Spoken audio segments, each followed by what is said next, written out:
Ram one गमन की कथा। श्री राम के वनवास की कहानी।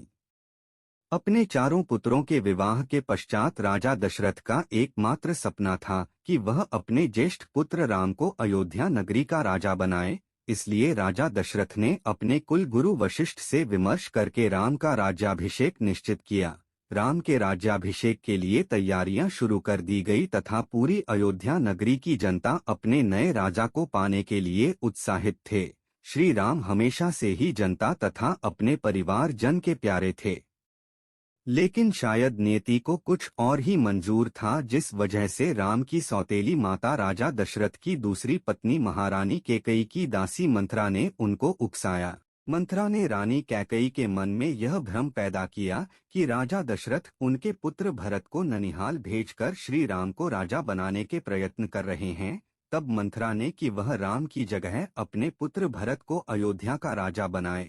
तुम्हारे पास अभी भी समय है, तुम चाहो तो राम की स्थान पर अपने पुत्र भरत को अयोध्या का राजा बना सकती हो। रानी कैकेयी के दो वचन।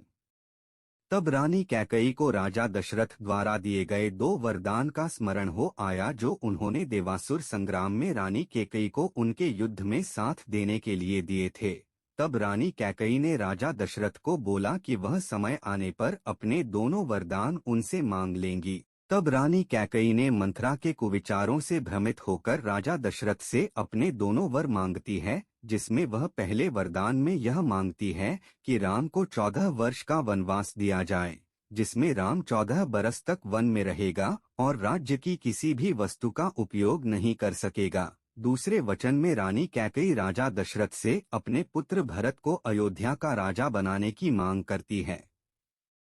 रानी कैकेयी के यह दोनों वचन सुनकर राजा दशरथ को सदमा लगता है और वह बेजुबान हो जाते हैं। जब राजा दशरथ के इस स्थिति का पता श्री राम को चलता है तो वह अपने पिता के पास जाकर उनके इस रवैया का कारण पूछते हैं। उस समय राजा दशरथ रानी कैकेयी के भवन में ही होते हैं। बहुत देर तक जब राजा दशरथ कुछ बोल नहीं पाते, तब रानी कैकेयी ही श्री राम को अपने दोनों वचनों के बारे में बताती है।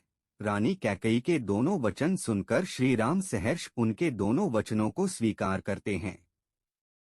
अगले ही दिन जब राम के वनवास की खबर नगर में फैलती है तो पूरे नगर में बगावत जैसे स्वर फूटने लगते हैं। देवी सीता अपने पति श्री राम के साथ वनवास पर जाने का निश्चय करती है।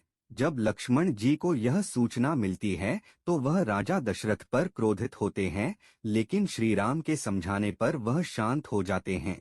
लक्ष्मण अपने भैया राम से बहुत स्नेह करते थे, इसलिए वे भी श्री राम के साथ वनवास पर चले जाते हैं। अयोध्या नगरी के लोग अपने श्री राम के वनवास पर उनके साथ जाने की इच्छा प्रकट करते हैं, लेकिन श्री राम उन्हें नदी के किनारे पर छोड़कर आर्य सुमंत के साथ अंधेरे में ही चले जाते हैं। वन पहुंचने के बाद श्री राम सबसे पहले अपने मित्र निषादराज के पास पहुंचते हैं। एक दिन उनके पास बिताकर वह लक्ष्मण और सीता के साथ 14 वर्ष के वनवास पर निकल जाते हैं। श्री राम के पिता दशरथ की मृत्यु। श्री राम के वनवास जाने के कुछ ही दिनों के बाद उनके पिता राजा दशरथ अपने पुत्र राम के